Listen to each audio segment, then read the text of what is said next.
Magandang gabi po sa lahat naming mga kababayan, sa lahat po naming mga kapatid.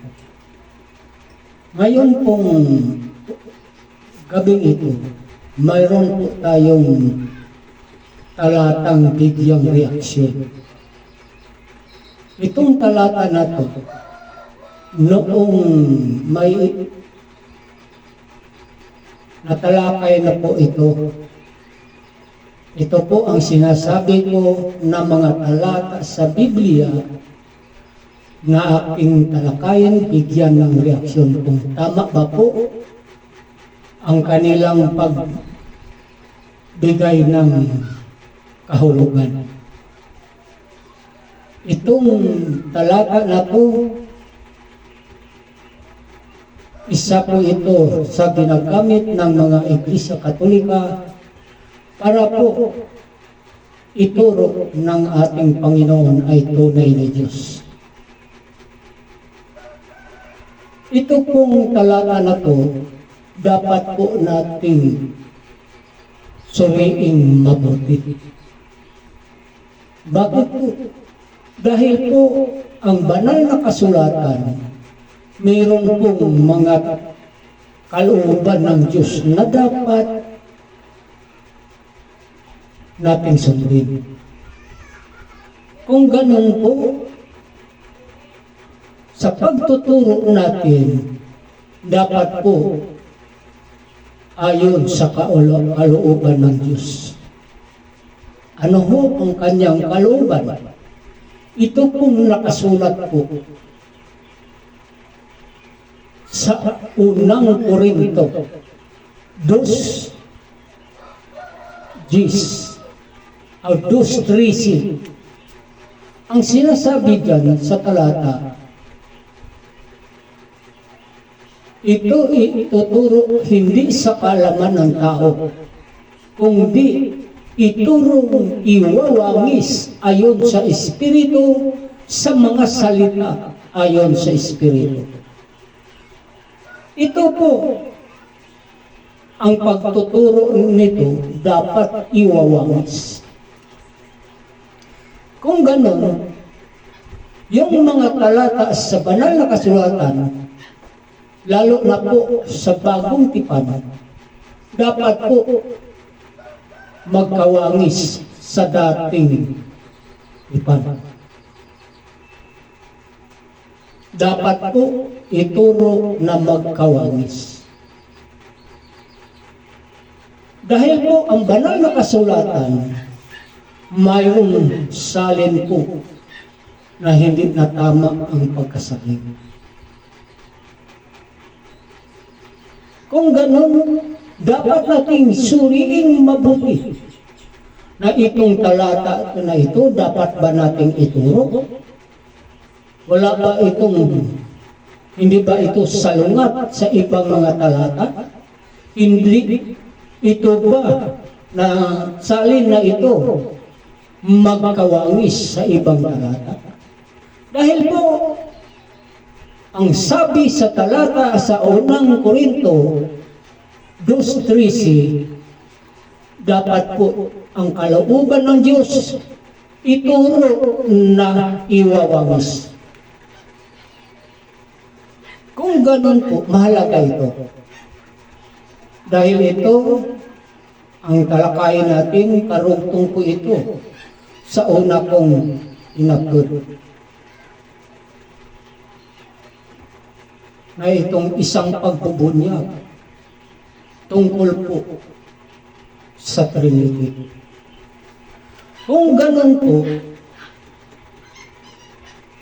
dapat po nating alamin. Dahil po ang banal na kasulatan ngayon, yung mga banal na kasulatan mula sa Henesis hanggang sa Apokalipsis, yun lang po sinasamahan po sa Diyos ang nagsulat. Anong katunayan? Mababasa po sa Apokalipsis 10:4 na itong huling apostol, ang mga bagay na kanyang narinig, isusulat niya. Pero pinipigil ng ating Panginoong Diyos na hindi ipasulat.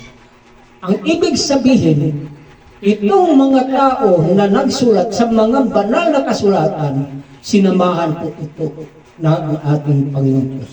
Pero itong nagsalin na tinatawag na Biblia, hindi na po.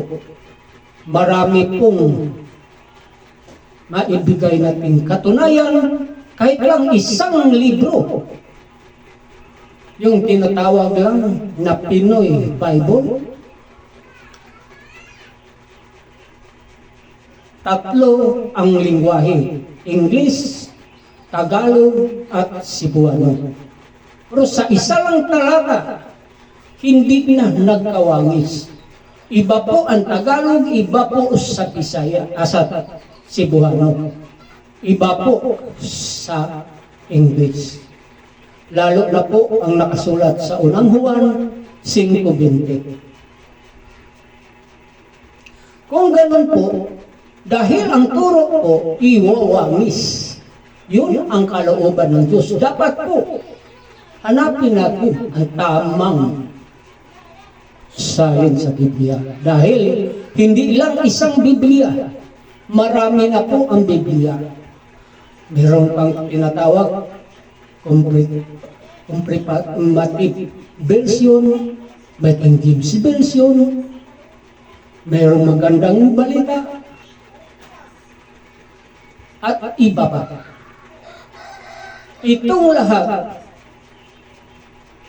may mga salin po na hindi tamang pagkasalin. Ito lang nakasulat po sa Pilipos 2:5-6. 2 talata lang po, 5 at 6, hindi na nagkawangis.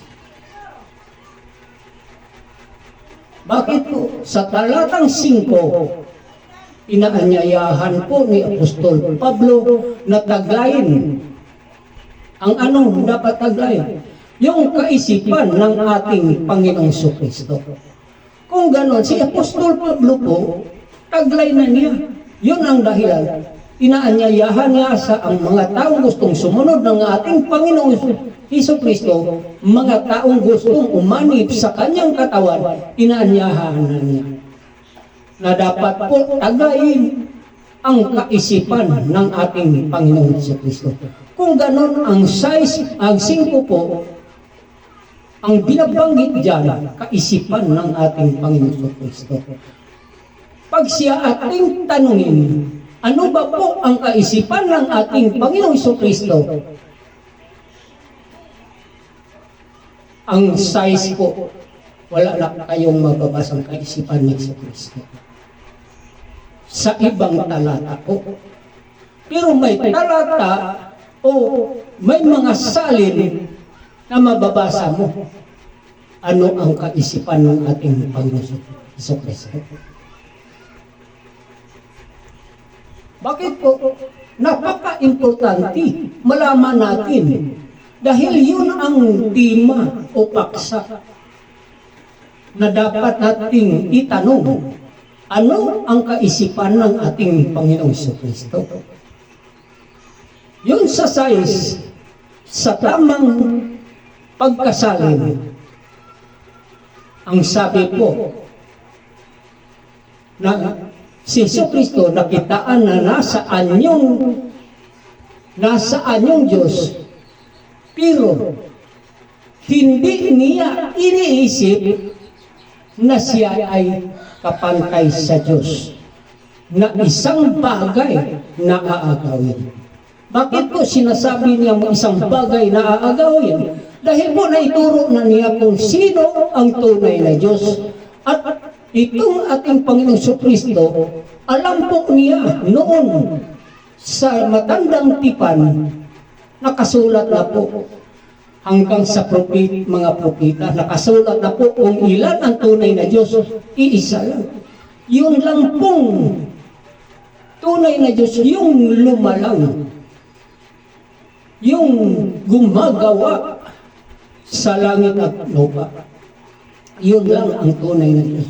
Pero itong tinuturo nila nga isang tunay na Diyos na hindi gumagawa sa lupa at langit. Ang sabi ni Propeta Jeremias sa 10:11, Diyos, Diyos po.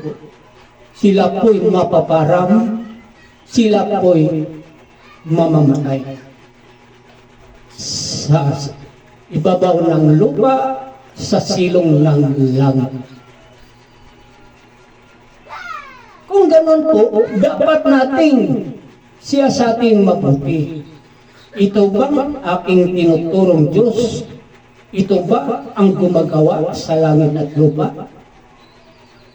Ito ba ang tunay na Diyos? Baka yung kinikilala kong Diyos ay hindi tunay na Diyos, kundi Diyos, Diyos na po.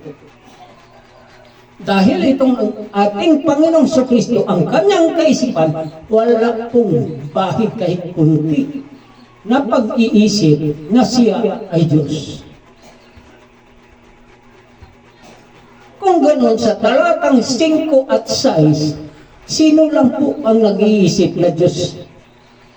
Ito lang mga taong nagtuturo na si Kristo ay Diyos. Sa isa lang pong dahilan, hindi pwede sambahin kung hindi Diyos.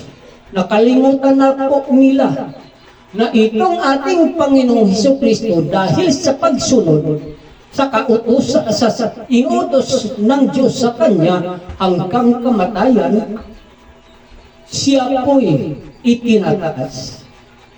Lahat ng mga tao dapat pong sumamba sa Kanya.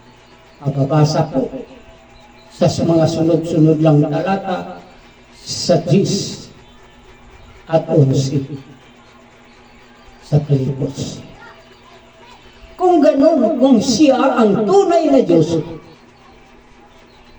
dapat po kapantay siya sa Diyos na tunay. Yun po ang Trinity, pantay-pantay sila sa pagka-Diyos. Pero ang totoo po, hindi sila pantay. Bakit po? Dahil po ang ating Panginoong Kristo wala sa kanyang kalikasan na siya Espiritu. Alam po ng ating Panginoong Kristo kung sino ang nagtagay na isang Espiritu. Kung ganun po, itong pagtuturo po, dapat po siya sa ating mabuti. Kung itong talata na to, hindi po dapat maiuwawangis ng unang mga nakasulat sa Biblia, dahil ang sabi po, iwawangis ayon sa Espiritu, ang mga salita ayon sa Espiritu. Kung ganun, nagkawangis lahat. May katunayan po yan. Dahil po, ang nakasulat po sa banal na kasulatan, hindi nagka-contradiction. Wala kang maituturong magka-contradiction kung sundon mo ang kalooban ng ating Panginoon Diyos. Yun ang pinaka-importante. Dapat po ituro ayon sa kalooban ng ating Panginoon Diyos, hindi sa ating sariling kaalaman. Kung gano'n, itong mga talatang sinasabi ko na bigyan na po ng reaksyon, mga talata po ito na ginagamit ng Iglesia Katolika para po ituro na si Kristo po ay tunay na Diyos. Pero po, wala kang mababasa na ang Diyos na tunay, mayroon siyang ginagawang isinisilang sa tao na ginagawa niyang tunay na Diyos. Anong katunayan? Yung nakasulat sa Gawa 2:36, mayroon pong isang isinilang ng tao, ginawa po ng ating Panginoong Diyos, pero hindi ginawa na isang Diyos. Anong katunayan? Itong nakasulat po sa Gawa 2:36 ay ganitong nakasulat. Mga Israel, pakinggan niyo itong salitang ito, na itong Jesus na inyong ipinako sa krus, ginawa sa Diyos na Panginoon at Kristo. Ano lang ang ginawa ng ating Panginoong Diyos? Dahil po ito isinilang ng tao, ginawa lang po itong Jesus, ginawa niyang Panginoon at Kristo. Yun ang dahilan kung bakit kinikilala natin ang ating Panginoong Hesukristo na isang Panginoon at Kristo. Kung ganon, diyan lang po. Dahil po, wala kang mababasa na ginawang Diyos. Anong rason po nila? Hindi na pwede gawin ng Diyos si Kristo na isang Diyos. Dahil po, kalikasan ni Kristo ay Diyos. May mababasa pa tayo sa Biblia. Ng kanyang kalikasan ay isang Diyos. Kung ang kalikasan ng ating Panginoong Kristo isang Diyos, dahil pantay-pantay po sila sa pagka-Diyos sa tinuturo nila sa Trinity, ang ating Panginoong Kristo, ano po? Espiritu po. Pero pinatunayan po ng ating Panginoong Kristo na wala pong bahid sa kanyang kaisipan kahit kunti na siya nag-iisip na siya isang Diyos. Ano nangyari po? Di ba mababasa po natin? Sa 24:39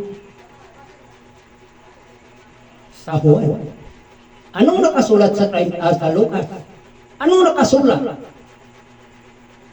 Tingnan niyo po ako at hipuin niyo ako na ako meron.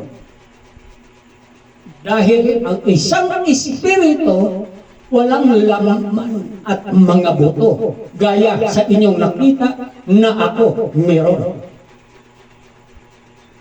Tinitiyak po ng ating Panginoong Kristo na magkaiba sila. Hindi sila pantay-pantay sa pagka-Diyos dahil hindi niya iniisip na siya kahit kunti. Dahil alam niya na yung Espiritu ang nagtaglay nito. Ang Diyos lang po ang kanyang Ama. Yun ang dahilan, itinuturo po niya. Juan 17:1 hanggang 3. Pero itong talata na to, pinabulaanan po nila.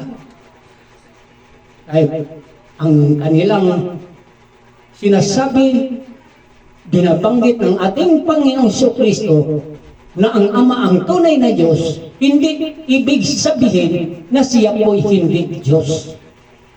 Dahil po silang itinuturo sa Trinity na ang kanilang ginagamit hindi yakin.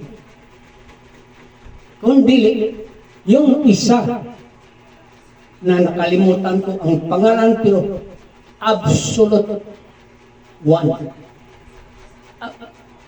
Yung isa na ilang ginagamit, yung composite one. Kung ganon, halintulad pa sa isang dosinang itlog sa isang piling na saging. Ang ibig sabihin, pagka magbanggit kang isa, kahit 1,000, kahit 1,000,000 o 1,000,000,000, isa lang yan. Isang kamalian yan.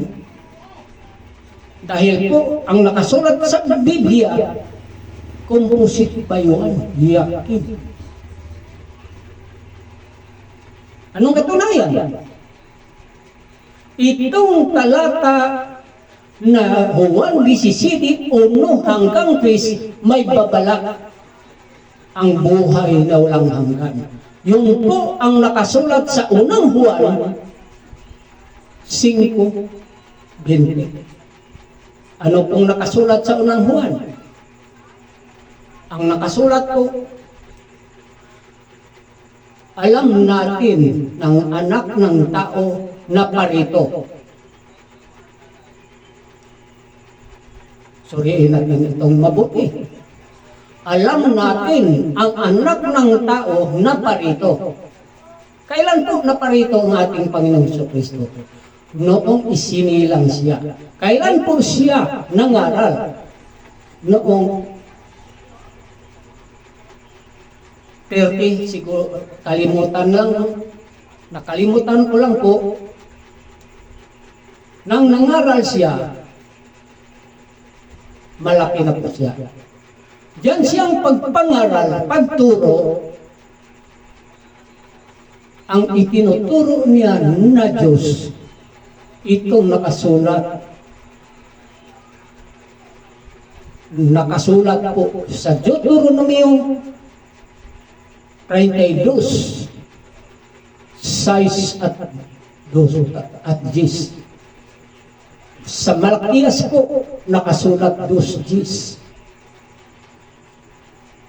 Itong nag-iisang Diyos, ang Ama na nanggaling lahat ng mga bagay, ito po ang iyang itinuturo po sa Juan 17, 1 hanggang 3. Kung ganon ang pagtuturo ng ating Panginoong Jesucristo, magkawangis, hindi nagkasalungatan. Kung ganon itong ginagamit nila na talata sa unang Juan 5:20, yung binabanggit, alam natin ng anak ng Diyos na parito, si Jesucristo yan. Kailan?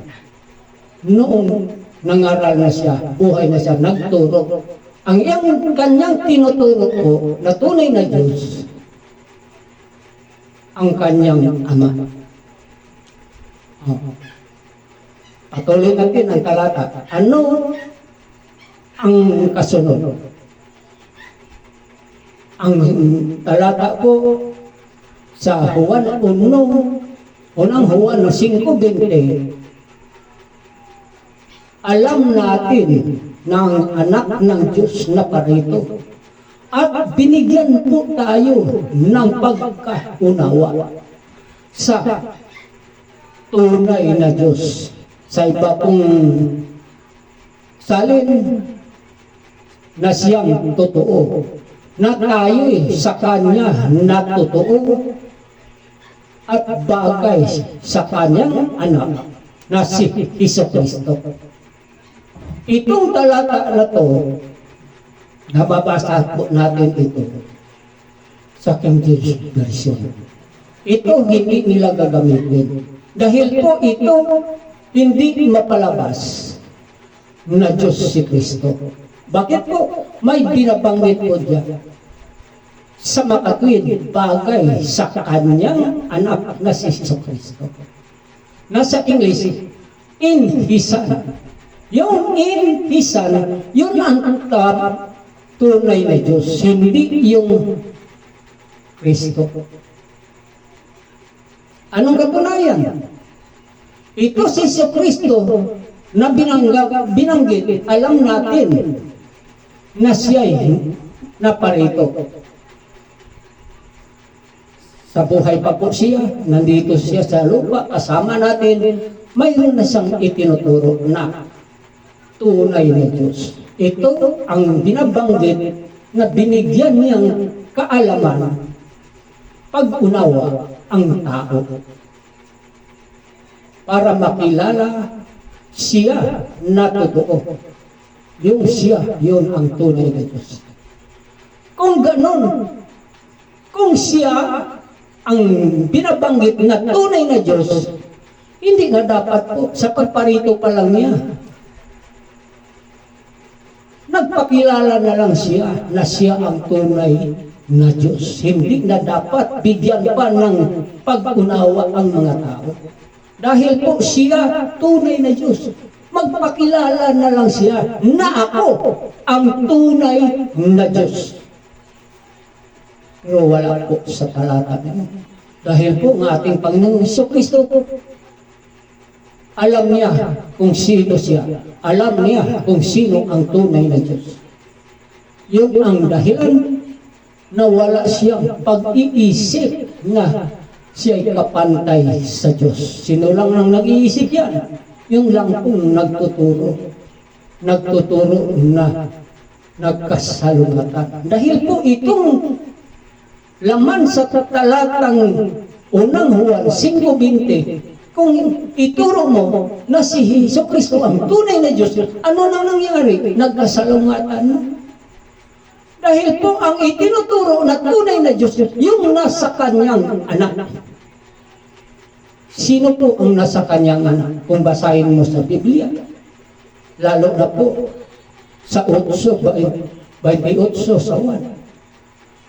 Yung Diyos na kasama niya, siya po ang nag-utos ng ating Panginoong Jesucristo.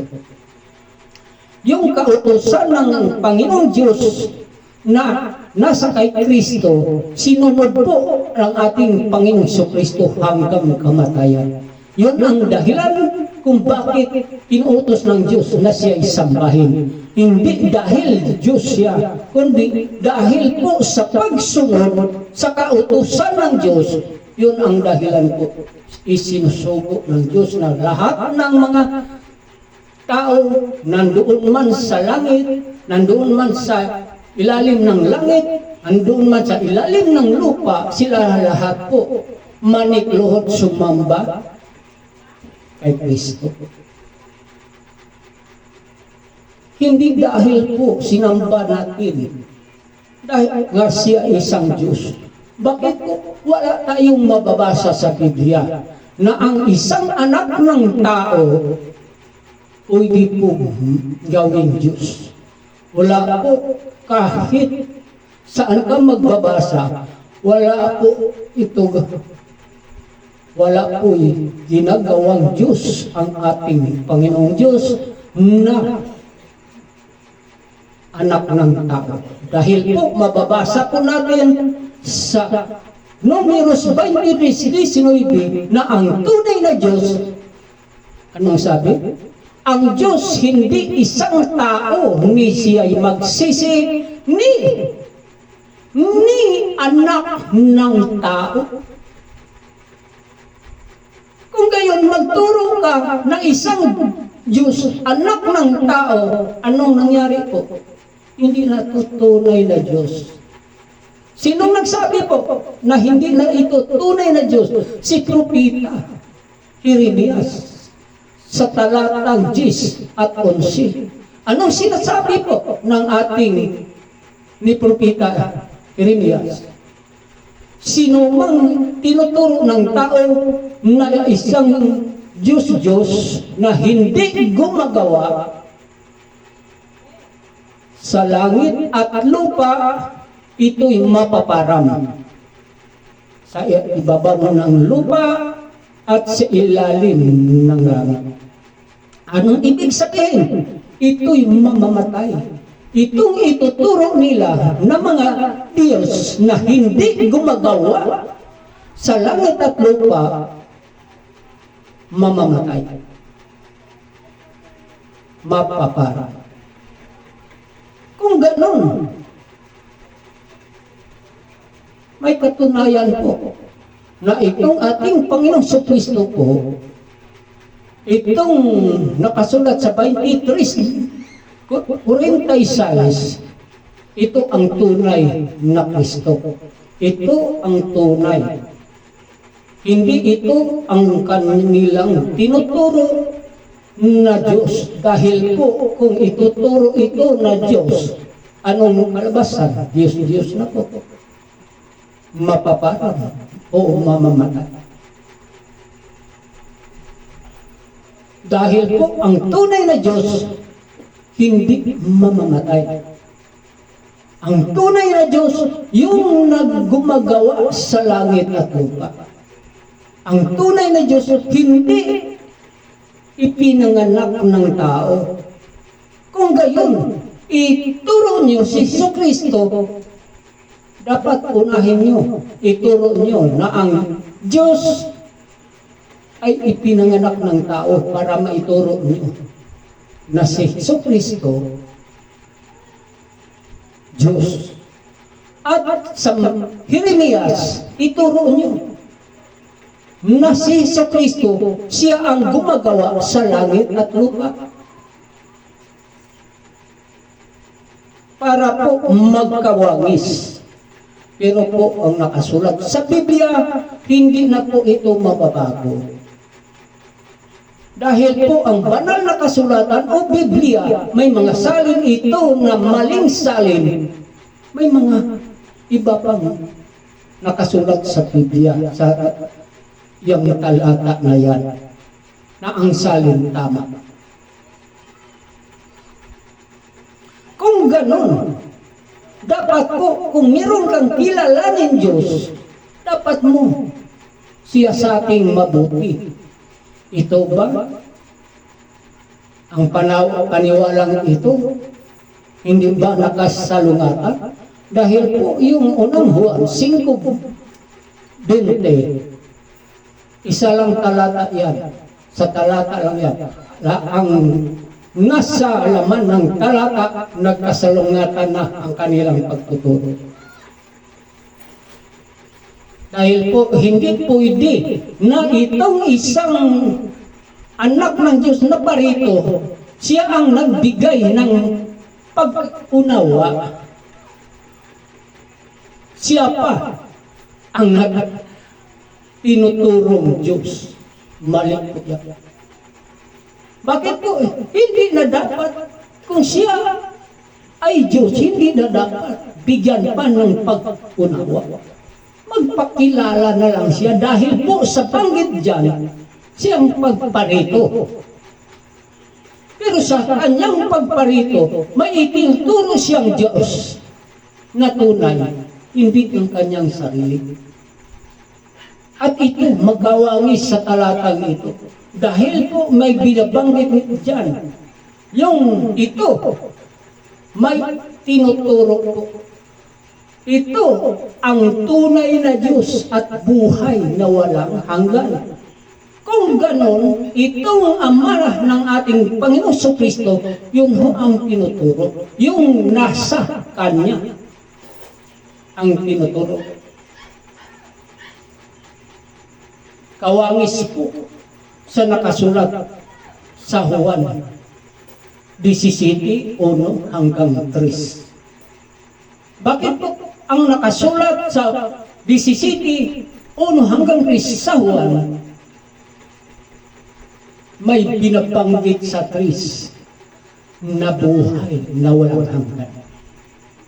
Itong buhay na walang hanggan, makamtan lang po ito kung ituro mo, kung tanggapin mo na ang kanyang Ama ay nag-iisang tunay na Diyos. At tanggapin mo na ang ating Panginoong Hesukristo ay sinugo sa Diyos.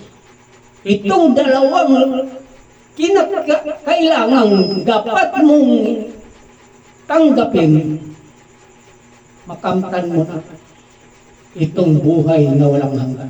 Pero ituro mo at hindi mo kilalanin ang Panginoong Hesukristo na siya'y sinugo sa Diyos, wala kang buhay na walang hanggan. Napakalinaw po sa mga talata, hindi lang yan, hindi lang 17:1 hanggang 3 na nagtuturo na itong ating Panginoong Hesukristo, siya po ang pinakataas na sugo sa Iglesia. Pero hindi ito tinanggap ng Iglesia ni Katolika. Sino lang po ang nagturo nito? Ang mga iglesia lang ni Kristo. Dahil po ang iglesia ni Kristo po, ang unang sugo, ang pinakataas na sugo, na pinakadakilang sugo, ito ang ating Panginoong Kristo. Nang siya po'y namatay at nabuhay muli, hindi na po siya makapangaral dahil po siya'y umakyat na sa kanyang Ama. Umakyat na po sa kanyang Diyos, ang ating Panginoong Kristo, dahil po hindi siya Diyos. Umakyat siya sa patungo sa kanyang Amang Diyos. Kung gayon, hindi na po siya pwedeng mangaral. Anong ginagawa ng ating Panginoong Kristo? May mga tinuturo siyang mga tao na ito ang magpatuloy sa pagpangaral. Itong mga apostoles. Sila po ang ikalawang sugo sa iglesia na itinatayo ng ating Panginoong Kristo.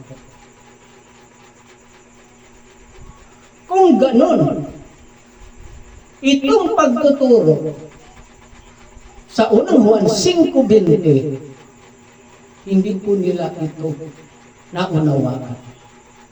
Naghanap sila ng mga talata ng Biblia na mali ang pagkasalin. Ano po ang layunin nila? Hindi ang layunin para sundin ang kalooban ng Diyos na nakasulat sa unang Korinto 2:13. Hindi ang layunin nila. Bakit naghanap sila ng mga talata ng Biblia para po suwayin ang kalooban ng Diyos.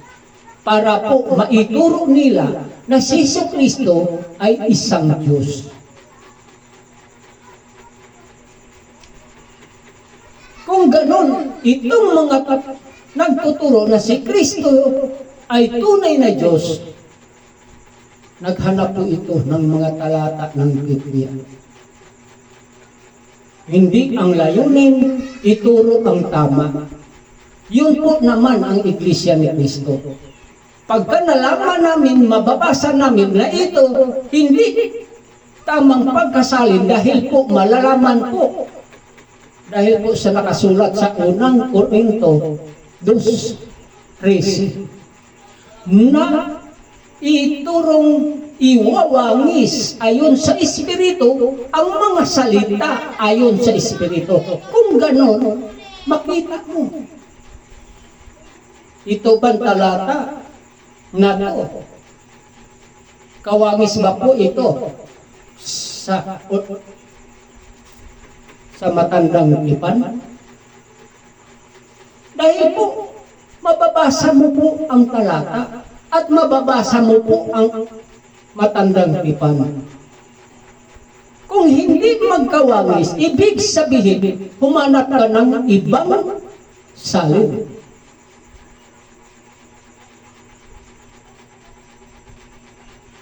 Para po maituro mo ang kalooban ng ating Panginoon Diyos. Kung ganon, ang kanilang ginagamit na talata sa unang Juan, sa Bisaya pa po, pagbanggit po na siya, na tayo'y nasa totoo, ang kasunod po, siya, si Kristo. Siya ang tunay na Diyos. Lumabas na po sa salin na yan, na mababasa po natin hanggang sa magandang balita, Biblia. Nandiyan, mababasa po natin sa Tagalog. Pero, kung basahin mo sa English, nandoon ang even in his hand o in his hand.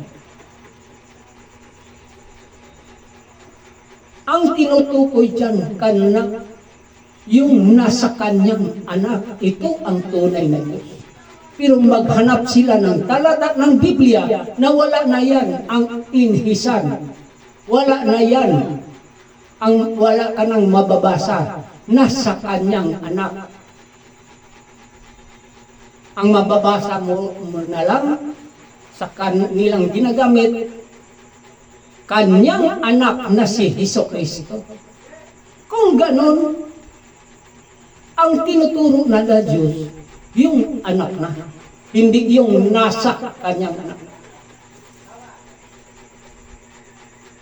Saan pa? Yung itong Hebreo 1:8, tinalakay ko na to. Hindi po tama na salin yan. Bakit po? May binabanggit dyan. Itinuturo yung anak. Kung ganon, isinilang. Kung ganon, ito po ipinanganak ng tao. Kung basahin mo po sa Old Testament, sa Matandang Tipan, sa Números 23:19, nagkasalungatan na po, hindi na nagkawagis. Dahil po, sa Matandang Tipan, ang tunay na Diyos hindi ipinanganak ng tao. Kung ganon, yung talata sa Hebreo 1:8, hindi tamang pagkasalin. Anong katunayan pa? Ang kasunod na talata, 9. Nagkawangis ba itong dalawang talata? 8 at 9, hindi na po. Nagkasalungatan. Dahil po, pagdating sa 9, itong Diyos na tinuturo sa 8, pagdating sa 9, may Diyos naman siyang kinikilala. Hindi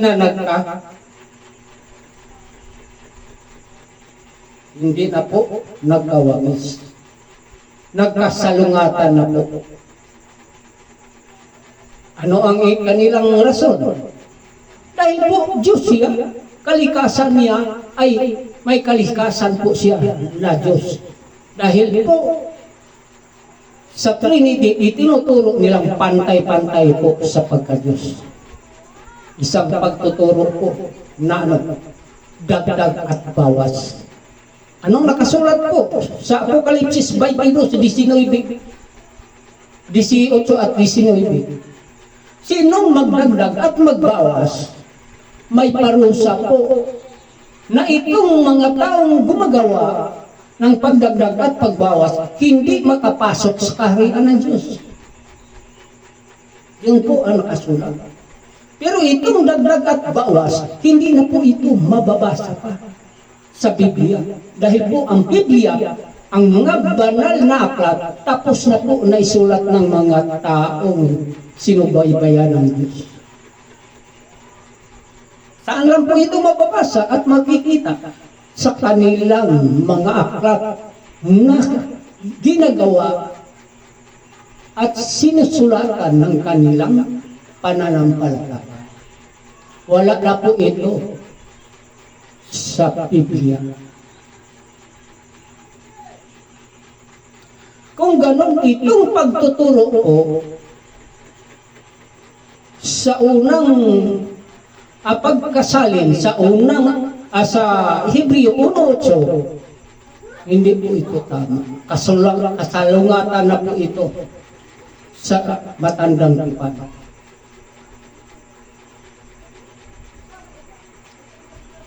Ano pa? Itong Juan 1:1. Ito bang Juan 1:1, pagdating sa 14, hindi nagkasalungatan? Bakit po? Dahil ang Juan 1:1, sa simula ay salita, at ang salita kasama sa Diyos, at Diyos ang salita. Tama po ang pagkasulat. Alin lang ho ang mali? Yung kanilang pag-unawa. Ito po. Ang Juan 1:1, natural po ang salita po, hindi ito hiwalay sa nagsalita. Dahil po itong Juan 1:1, kauri po kung sino ang nagsalita. Natural po ang salita ng Diyos, hindi po salita ng tao, hindi maging tao. Bakit po? Ang nagsalita ay Diyos, ang nagsalita ay tao, tao. Ang nagsalita ay Diyos, Diyos din ang kanyang salita. Bakit po sinasabi na Diyos ang kanyang salita? Dahil po ang salita ng Diyos makapangyarihan. Hindi katulad ng salita ng tao. Kung ganon, natural lang po na ang salita ng Diyos, hindi ito hiwalay sa Diyos. Dahil ang nagsalita ay Diyos. Kasama po ito sa Diyos. Ang mali lang po ang kanilang pag-unawa. Dahil ipalabas po nila, dahil Diyos ang salita, ang katuparan po ay Diyos. Lalo nang dumadami ang Diyos, kung ganyan ang paniwala, kung ganyan ang isipan. Dahil po sa simula, ginawa ng Diyos ang langit at lupa, pero ang katuparan sa kanyang salita, nga gawin niya ang langit at lupa, hindi Diyos. Anong ibig sabihin? Itong binabanggit nila na ang salita ay Diyos, ito ang Kristo. Dahil itong Kristo, noon pa po, sa paggawa niya sa langit at lupa, nasa isipan na ito ng Diyos. Plano na po ito ng Diyos na itong Kristo, gagawin niya ang langit at lupa para kay Kristo, dahil kay Kristo. Pero hindi si Kristo ang gumagawa. Dahil po plano na yan ng Diyos noon pa, na ang Kristo, mababasa mo po sa mga talata sa Biblia, na itong Kristo nasa kaisipan na ng Diyos.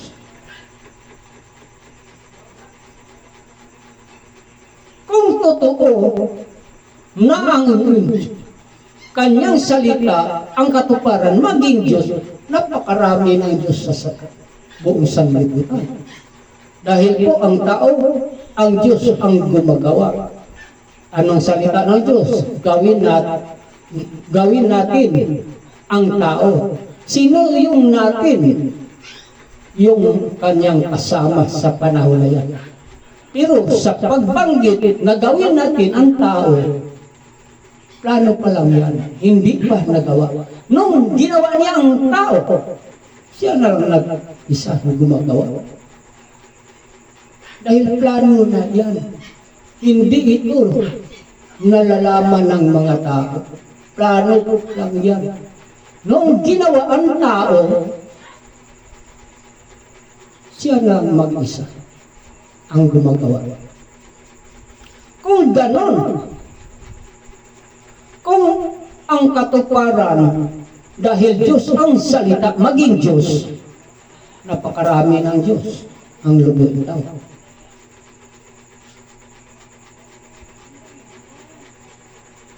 Yung 14, magkasalungatan na. Bakit po? Dahil Diyos po ang salita, ang katuparan, maging Diyos, ang 14. Ano ang 14? Espiritu. Walang laman at mga buto. Dahil yun ang tunay na Diyos, Espiritu. Kung ganon, ang katuparan po ng salita ay maging Diyos. Anong nakasulat sa 14? May mababasa ka pa? Na ang katuparan dyan sa 14, walang laman at mga buto, dahil Espiritu, dahil Diyos po.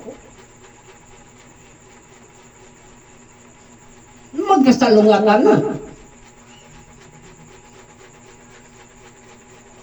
Bakit po may laman at mga buto? Yung ang Jesus. na ipinako sa krus na mababasa po sa Gawa 2:36. Itong Jesus na ipinako sa krus, ginawa ng Diyos na Panginoon at Kristo. Yun ho ang katuparan.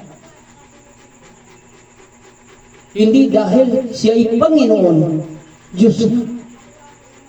Dahil po ang kanyang taglay na siya ay naging Panginoon, ginawa lang yun sa Diyos. Pero wala kang mababasa na lampas dyan na ginawa pa sa Diyos na Diyos ang ating Panginoong Jesucristo. Sino lang ang gumagawa na Diyos ng ating Panginoong Jesucristo? Itong Diablo. Bakit sinasabi ko pong Diablo? Ano ba pong katunayan? Dahil itong Diablo po, ito lang ang may hangaring gumagawa ng lampas sa ginawa ng Panginoon Diyos. Siya lang po na gusto niya na makagawa lampas pa sa ginagawa ng ating Panginoon Diyos. Yun ang dahilan po na hindi na ito mababasa sa Biblia, pero marinig mo sa kanilang mga bibig. Anong salita niya? Father Jesus. Marinig mo po hanggat sa kanilang ginagawang panalangin na ang sambitin, Father Jesus. Pero wala yun sa Biblia.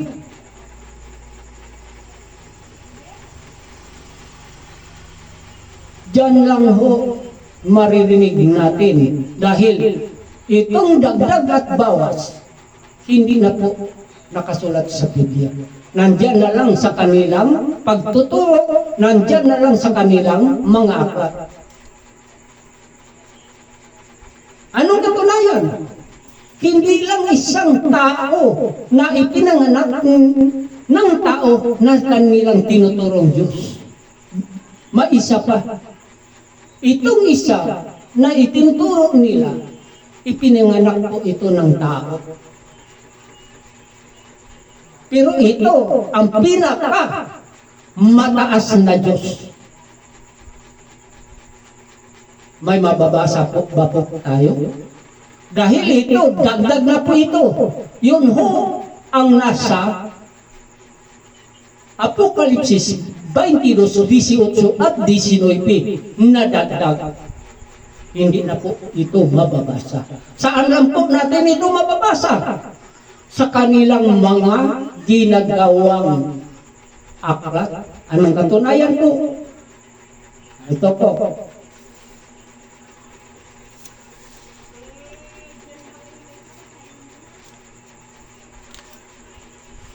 Itong tinuturo nila na isang Diyos na makapangyarihan po sa lahat, ito po si Birhen Maria. Ito po isang ipinanganak ng tao na dinadadag nila para po lalong dumami ang kanilang Diyos.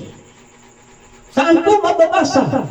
Sa mga aklat nila tungkol po sa kanilang pagtuturo, sa kanilang pananampalataya, lalo na ng ating sa ina ng ating Panginoong Jesucristo. Pero ipaalam ko sa inyo na itong ina ng ating Panginoong Jesucristo sa Biblia, ano lang ito? Alipin. Pero nandito na sa Iglesia Katolika, pinakataas-taasan na Diyos. As saan po mababasa? Dito sa Glorious of Virtues of Mary, na sinulat ni James Alberius, SSP, STD, page 177, nakasulat po na itong si Birhen Maria, makautos na po ito sa anak at sa ama. Kung ganon, isa ito napakataas-taas na Diyos. Saan pa mababasa sa kanilang mga aklat. Ito sa True Devotion of Mary na isinulat po ni E.B. Doherty sa page 2. Ito na po. Ano na po ang nangyari? Ito si Birhen Maria. Siya na po ang makapangyarihan higit pa sa Diyos.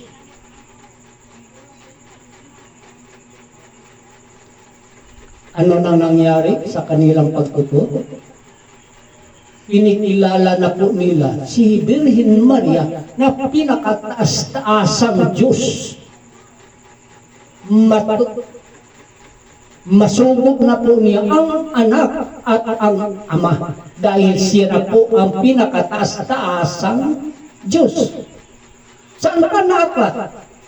Ito ang aking Birhen Maria tagapamagitan na isinulat po ni Flores and Alejandro sa page 63. Siya na po ang Diyos na makapangyarihan sa lahat.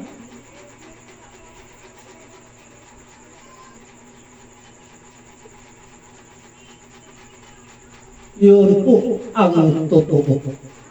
Hindi lang isang tao ang kanilang tinuturo na Diyos, kundi hindi dalawa.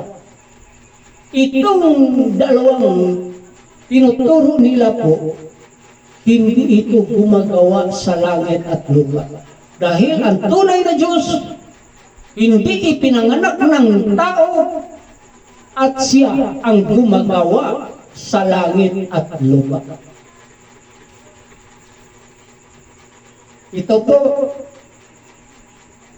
alam ko po, ito hindi nababasa sa lahat ng mga kaanib ng Iglesia Katolika. Sino lang ang nakaalam nito? Mga pari lang po. Kung mayroon mang mga kaanib nakaalam nito, dahil po nakarinig sa itinuturo ng Iglesia ni Cristo. Tingnan niyo po, ano pa ang nangyari sa kanilang Birhen Maria?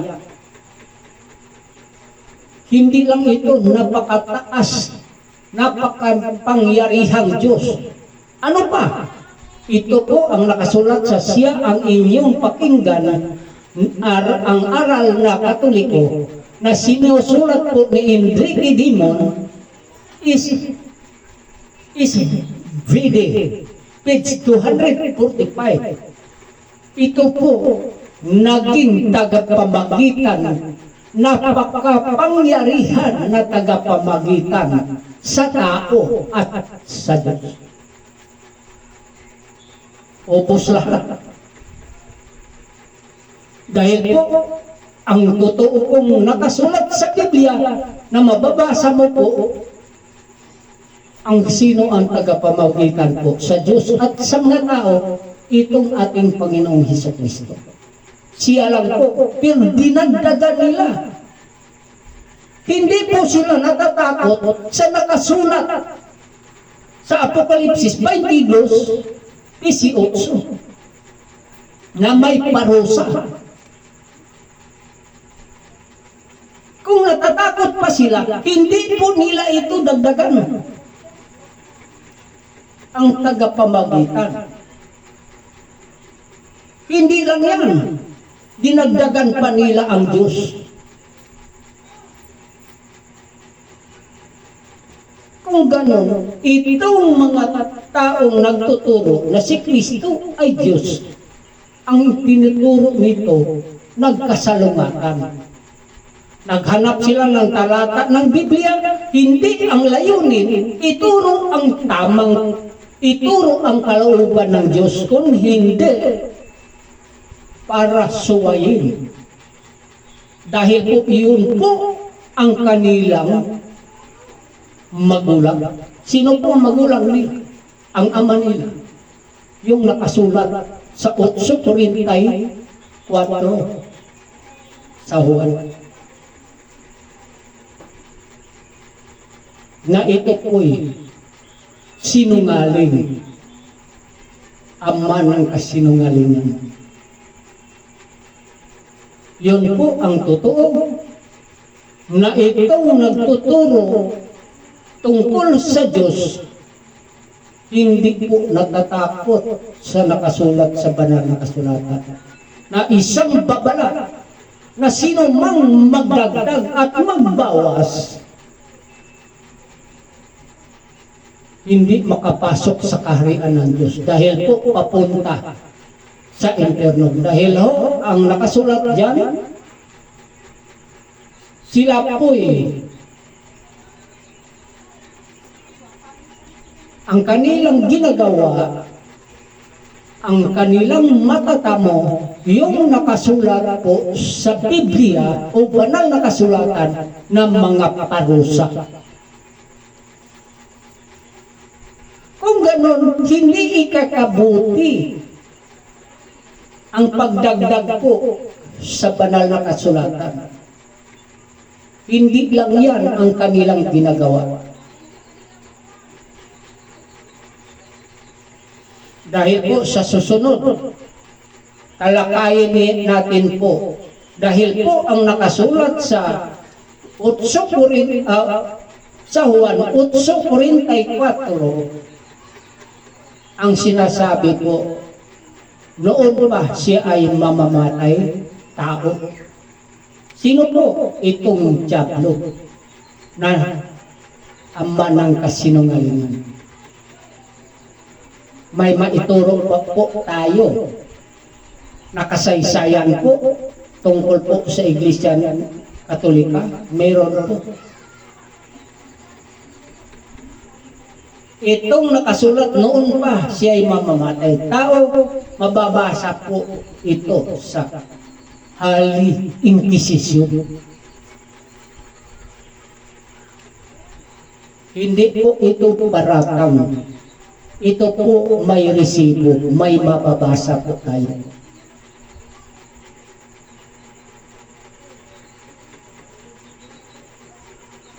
Ito po ang isusunod ko nga bigyang reaksyon. Dahil po nakikita ko po sa mga post dyan sa YouTube, sobra na po ang inyong pagtuligsa sa Iglesia ni Cristo. Lahat po sinasabi nyo, wala pong resibo, wala po kayong ipakita na katunayan. Pero kung kami ang magsalita, kaming mga Iglesia ni Cristo, may resibo po kami. May mababasa po kami.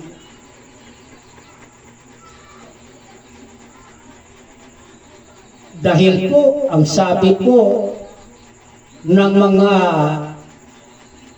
paring Katoliko, yung mga CFD, na ang Iglesia ni Cristo isang kulto. Mapatunayan ba po nila na kulto ang Iglesia ni Cristo? Hindi po. Wala po silang resipong ipakita. Pero kung kami ang magsabi na itong Iglesia Katolika, ito po ang tunay na kulto. Bakit po? May resibo po kami, may mapatunayan po kami.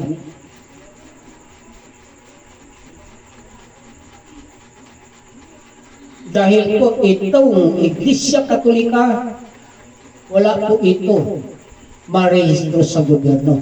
Bakit po? Sa panahon nila, sila po ang pinaka-pangyarihan sa lahat. Ang Imperyo Romano po,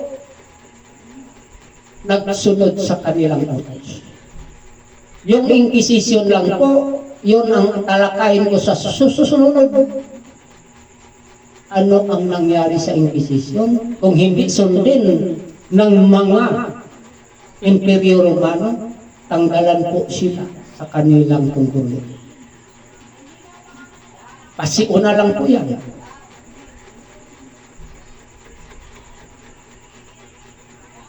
Kung ganon, itong reliyon na to, sobrang magsalita, lalo na po sa aming tagapamahala, lalo na po sa sugo sa huling araw.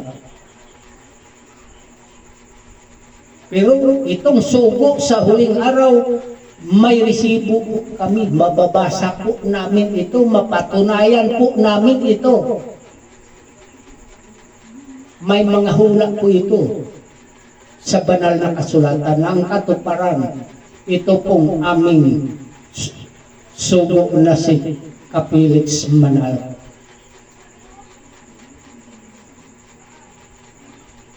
Sana po sa sunod na pagkakataon, yun po ang talakayin ko. Dahil po, mataas na pong oras na ating nagugol, ako po magpaalam na lang po ako sa inyo at magsasabi na ang aming layunin hindi po para kayo saktan. Dahil po alam po namin, kayo po tulad namin nangailangan ng kaligtasan. Nagamit lang po kayo ng dyablo para po usikin ang Iglesia ni Cristo. Hanggang dito lang po. Marami pong salamat sa inyo lahat.